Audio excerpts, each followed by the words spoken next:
Hello everyone, आज है 6 मार्च और आज की इस क्लास में हम डिस्कस करेंगे 6 मार्च से बनने वाले करंट अफेयर के सभी इंपॉर्टेंट क्वेश्चंस। प्रीवियस क्लास में हमने देखा था कि अभी हाल ही में जो डेनमार्क है, ये यूरोपीय संघ का ऐसा पहला देश जिसने कि मां से बच्चे में एचआईवी और सिफिलिस संक्रमण को खत्म किया। हाल ही में स्कॉटलैंड, जो कि यूके का ही यानी कि यूनाइटेड किंगडम का ही पार्ट है, पानी में अंतरिम संस्कार को मंजूरी देने वाला पहला देश है। ऑस्ट्रेलिया की जो एलिसा हिली है, ये क्रिकेट से संबंधित है, जिन्होंने अभी हाल ही में संन्यास का ऐलान किया है। श्रीनगर सेंट्रल जेल की हेड बनने वाली पहली कश्मीरी महिला सबा शॉल बनी। और हाल ही में आंध्र प्रदेश से इंसार जानवर संघर्ष को सुलझाने के लिए प्रोजेक्ट हनुमान लॉन्च किया है। भूमिहीन परिवारों के लिए मिशन वसुंधरा 3.0 की शुरुआत असम ने की है। क्लीन कुकिंग परियोजना ये म्यांमार की है, जिसे यूनाइटेड नेशन से मंजूरी मिल चुकी है। जम्मू कश्मीर ये कर्नाटका को हरा करके पहली बार रणजी ट्रॉफी जीता है। और भारत की पहली सेमीकंडक्टर असेंबली यूनिट का उद्घाटन गुजरात में किया गया। दुनिया का जो सबसे बड़ा दूरसंचार सम्मेलन है, मोबाइल वर्ल्ड कांग्रेस, इसका आयोजन बार्सिलोना स्पेन में रिसेंटली किया गया है। और देखिए, कल आप सभी ने मैच देखा ही होगा, सेमीफाइनल था, जिसमें कि भारत और इंग्लैंड के बीच में जो सेमीफाइनल मुकाबला 2 रहा, जिसमें कि भारत विजेता रही है। यानी कि ये है कि भारत अब T20 वर्ल्ड कप का फाइनल खेलने जा रही है और भारत के अपोजिट में न्यूजीलैंड ऑलरेडी फाइनल में पहुंच चुका है। और भारत और न्यूजीलैंड के बीच में जो फाइनल मुकाबला है, ये 8 मार्च को देखने को मिलेगा। ठीक है, तो चलिए शुरू करते हैं आज का हमारा पहला सवाल। राजधानी दिल्ली में 5 से 7 मार्च तक रायसीना संवाद का कौन सा संस्करण है जो कि आयोजित किया जा रहा है? तो ये रायसीना डायलॉग का 11वां एडिशन है। ऑप्शन नंबर सी इसका राइट आंसर हो जाएगा। सबसे पहली बात, ये रायसीना डायलॉग होता क्या है, ये मैं आपको एक्सप्लेन करती हूँ, क्योंकि कई बार ये फैक्ट हमने पढ़ा ही है। रायसीना, देखिए, जो राष्ट्रपति भवन है ये कहाँ पर है? रायसीना की पहाड़ी पर। कहाँ है? दिल्ली में।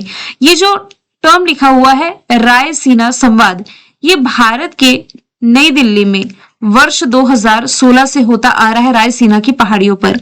अभी क्या चल रहा है? 2026। तो पहला एडिशन 2016 में हुआ, तो अब इस साल का ये इसका 11वां एडिशन है। तो जो रायसीना डायलॉग है ना, ये भू राजनीति और भू अर्थशास्त्र पर भारत का प्रमुख सम्मेलन है। और इस सम्मेलन की मेजबानी जो है, ये ऑब्जर्वर रिसर्च फाउंडेशन भारतीय विदेश मंत्रालय के सहयोग से करते हैं। अब इसका 11वां एडिशन है। इसमें मुख्य अतिथि के रूप में शामिल होने जा रहे हैं फिनलैंड के राष्ट्रपति अलेक्जेंडर स्टब, जिसकी थीम है संस्कार, अभिकथन, समायोजन और उन्नति। इंग्लिश में कहें तो culture, assertion, accommodation and progress. यहां से यदि बात की जाए दिल्ली के बारे में, दिल्ली में वर्तमान में किसकी सरकार है? भारतीय जनता पार्टी की।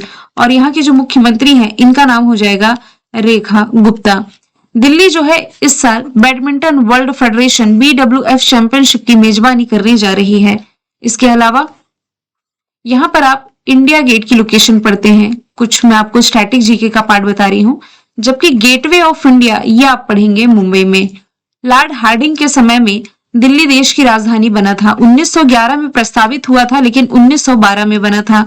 किस नदी के किनारे बसा हुआ है? तो ये यमुना नदी के किनारे बसा हुआ है। एयर पोल्यूशन को कंट्रोल करने के लिए यहाँ पर क्लाउड शेडिंग परियोजना को मंजूरी मिली थी। इसके अलावा देश का पहला ई वेस्ट इको पार्क है, जो कि यहीं पर स्थापित किया गया है। जो DRDO, defence research development organisation, इसका मुख्यालय दिल्ली में हो जाएगा, जिसके अध्यक्ष समीर कामत हैं। चलते हैं अगले सवाल की तरफ। सवाल नंबर दूसरा है, किस देश की महिला क्रिकेट टीम ये लॉरियस स्पोर्ट्स अवार्ड के लिए नॉमिनेट होने वाली पहली महिला क्रिकेट टीम बन गई है? तो देखिए, जो भारत की महिला क्रिकेट टीम है, ये रिसेंटली लॉरियस स्पोर्ट्स अवार्ड के लिए नॉमिनेट हो चुकी है। अब देखिए, लॉरियस स्पोर्ट्स अवार्ड क्या होता है? जैसे कि आप भारत में स्पोर्ट्स जगत का यानी कि खेल जगत का सर्वोच्च सम्मान पढ़ते हैं, राजीव गांधी खेल रत्न अवार्ड। हालांकि अब इसका नाम बदल करके मेजर ध्यानचंद अवार्ड किया गया है। मेजर ध्यानचंद अवार्ड भारत में खेल जगत का सर्वोच्च सम्मान है। सेम वैसे ही पूरी दुनिया में खेल जगत का सर्वोच्च सम्मान ये लॉरियस स्पोर्ट्स अवार्ड है। और इसी के लिए भारतीय महिला क्रिकेट टीम को नॉमिनेट किया गया है। और किस लिए नॉमिनेट किया गया है? क्योंकि आप सभी को मालूम है, अभी 2 नवंबर 2025 को जो ICC वुमेन्स वर्ल्ड कप का फिनाले खेला गया, फिनाले रहा था भारत और साउथ अफ्रीका के बीच में। जिसमें कि भारत विजेता रही है हरमनप्रीत कौर की कैप्टनसी में साउथ अफ्रीका को हरा करके। लॉरियस स्पोर्ट्स अवार्ड ये 2000 से शुरू किया गया अलग अलग कैटेगरी में खेल जगत की बेहतरीन उपलब्धियों को सम्मानित करता है और 2026 में इसका 26वां एडिशन है।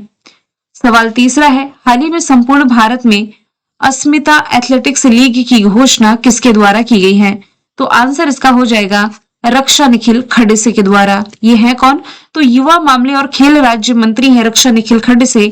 इन्होंने अंतरराष्ट्रीय महिला दिवस जो कि अभी 8 मार्च को मनाया जाएगा, इस मौके पर नई दिल्ली में अस्मिता महिला खेल लीग के विशेष संस्करण की घोषणा करी है, जिसका उद्देश्य है 3 आयु वर्गों में लड़कियों की जमीनी स्तर पर खेल भागीदारी को बढ़ावा देना।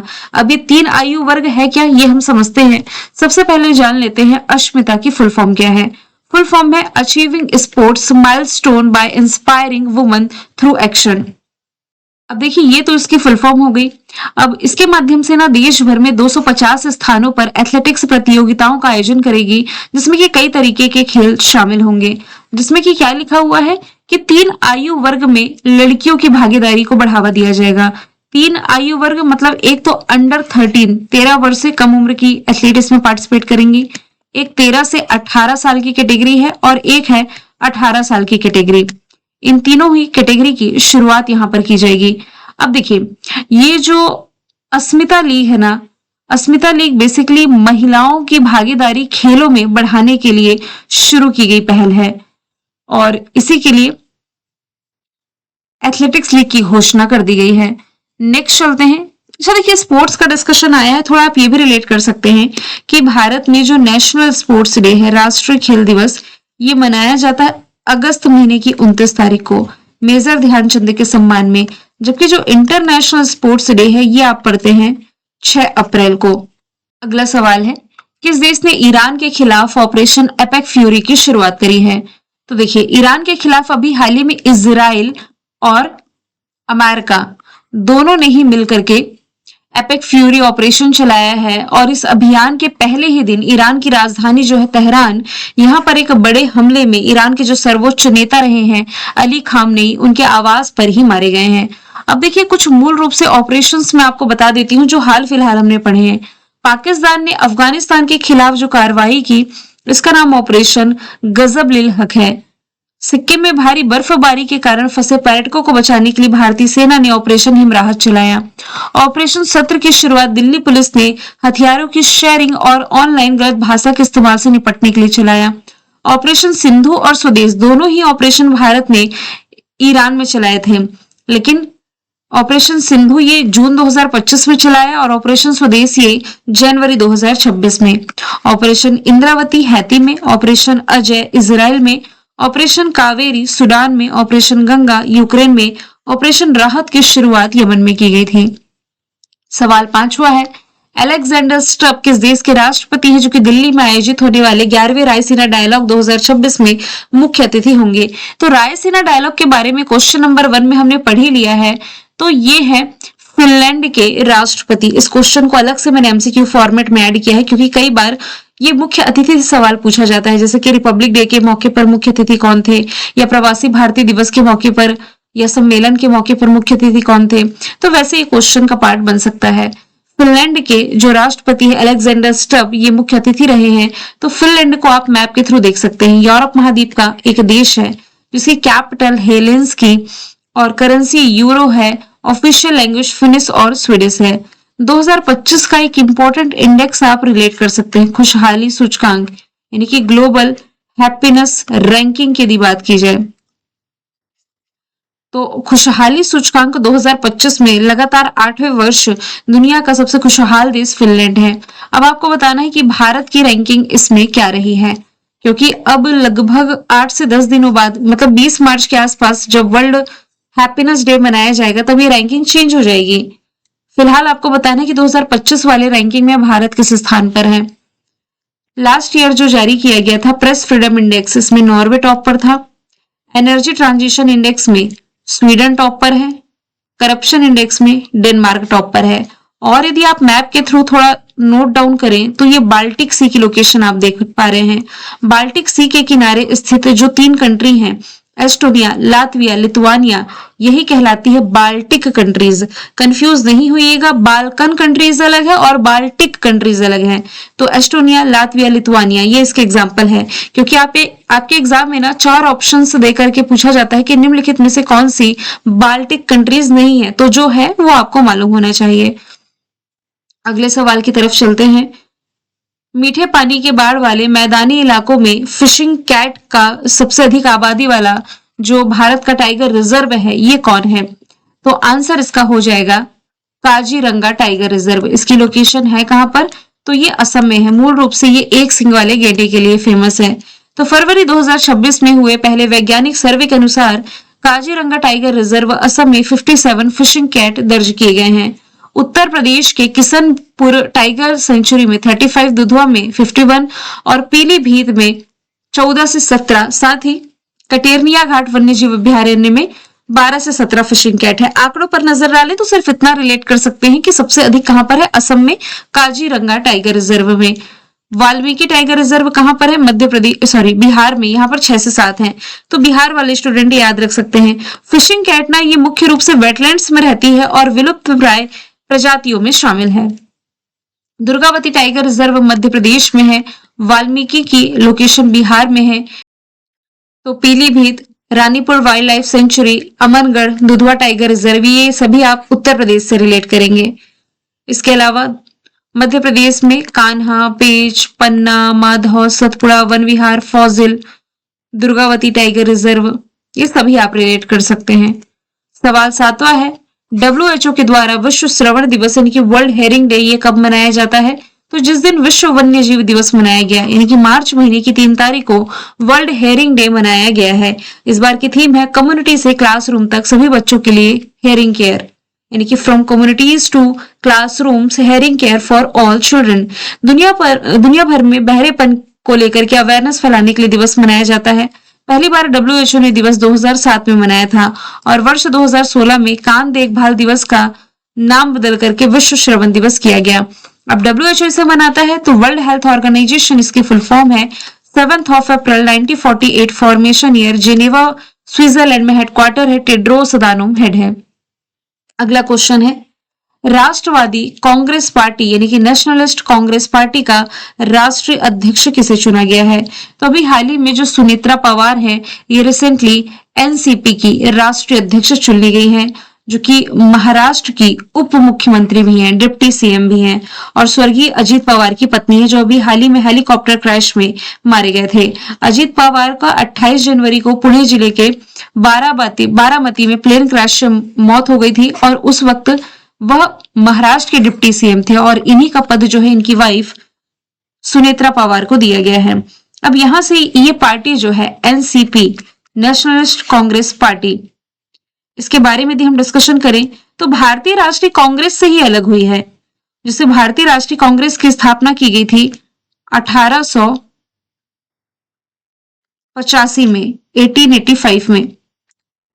100 साल से ज्यादा हो गए इस पार्टी को।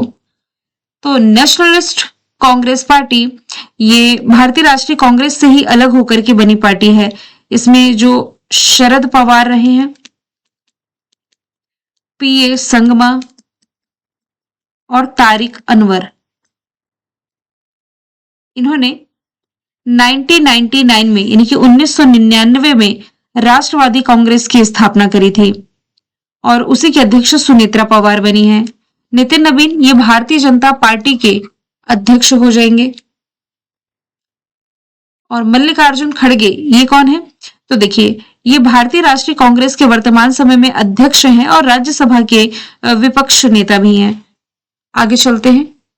केंद्र सरकार ने अप्रैल 2026 से यानी कि अगले महीने से कितने प्रतिशत एथेनॉल और कितने रिसर्च ऑक्टेन नंबर यानी कि RON वाले पेट्रोल को पूरे देश में बिक्री जरूरी कर दी है? तो आंसर इसका हो जाएगा ऑप्शन नंबर बी, 20% एथेनॉल और 95 RON यानी कि रिसर्च ऑक्टेन नंबर। अब समझते हैं इस क्वेश्चन को। तो इस तरीके का पेट्रोल ये बेचा जाएगा अगले महीने से यानी कि 1 अप्रैल 2026 से। एथेनॉल मिले पेट्रोल को 20% तक और कम से कम रिसर्च ऑक्टेन नंबर 95 के साथ बेचना अनिवार्य है। ये आदेश देश के सभी राज्य और केंद्र शासित प्रदेश में लागू है और इसका उद्देश्य है क्रूड के इंपोर्ट को घटाना, एमिशन कम करना और फसलों से मिलने वाले एथेनॉल की मांग बढ़ा करके किसानों की इनकम को बढ़ावा देना। अब समझते ही होता क्या है। जैसे कि आप अपने गाड़ी में 1 लीटर पेट्रोल का इस्तेमाल कर रहे हैं, 1 लीटर यानी कि 1000 मिलीलीटर, जिसमें कि अब आप ये समझिए 1 लीटर में यदि आप 80% पेट्रोल का इस्तेमाल कर रहे हैं तो 20% इसमें एथेनॉल का मिक्सचर होगा। एथेनॉल होता क्या है, तो बेसिकली ये जो कृषि अपशिष्ट होते हैं ना, इससे पाए जाते हैं, जैसे कि गन्ना, मक्का और दूसरे अनाज जैसे सोर्स से बनता है। ये एक रिन्यूएबल फ्यूल है जो देश में ही बनता है, आम पेट्रोल के मुकाबले ज्यादा साफ जलता है और इंजन को होने वाले नुकसान से बचाने के लिए कम से कम 95 RON की जरूरत पड़ती है। अच्छा, यहाँ पे जो टर्म लिखा हुआ है ना, ऑक्टेन नंबर, ऑक्टेन नंबर होता क्या है, तो ये पेट्रोल या ईंधन की गुणवत्ता को मापने वाला पैमाना आप कह सकते हैं। तो यहाँ पर रिसर्च ऑक्टेन नंबर लिखा हुआ है, ये पेट्रोल की नॉकिंग के खिलाफ क्षमता को मापने का मापक है। आसान भाषा में कहे तो ये बताता है कि ईंधन इंजन में कितना स्मूथ और नियंत्रित तरीके से जलता है। तो जितना अधिक RON यानी कि रिसर्च ऑक्टेन नंबर होगा, उतनी कम नॉकिंग होगी और इंजन का परफॉर्मेंस इसमें बेहतर होगा। अगला सवाल है, हाल ही में ऑक्सफोर्ड विश्वविद्यालय का जो एस्मोलिन संग्रहालय है, इसने किस संत की 16वीं शताब्दी की कांस्य की प्रतिमा भारत को लौटाने पर सहमति जताई है? तो ये प्रतिमा है तिरुवनकाई अलवर की। देखिए, ये जो प्रतिमा है ना, ये तमिलनाडु से संबंधित है। तमिलनाडु के एक मंदिर से लाई गई ये जो संत तिरुवनकाई अलवर की 16वीं शताब्दी की कांस्य की प्रतिमा है, लगभग 500 वर्ष पुरानी प्रतिमा। ये उन कई भारतीय विरासत वस्तुओं में से एक है जिन्हें ब्रिटेन से भारत को लौटाया जा रहा है। ये प्रतिमा मूल रूप से तमिलनाडु के थाडीकोम्बु स्थित सौंदराज पेरुमल मंदिर की थी, है ना। अभी ये ब्रिटेन के संग्रहालय में थी, जिसे अभी भारत को लौटाने पर सहमति बनी है। आगे चलते हैं। मैंने कल आपसे पूछा था, मिनिस्ट्री ऑफ होम अफेयर्स ने भारत की पहली जो राष्ट्रीय आतंकवादी विरोधी नीति जारी की, इसका नाम क्या है? नाम है प्रहार। आज का सवाल है, रोलिंग बजट अपनाने वाला देश का पहला राज्य कौन बना? आंसर इसका जो भी आप कमेंट बॉक्स में बताएं। मिलेंगे नेक्स्ट वीडियो में। Thank you so much.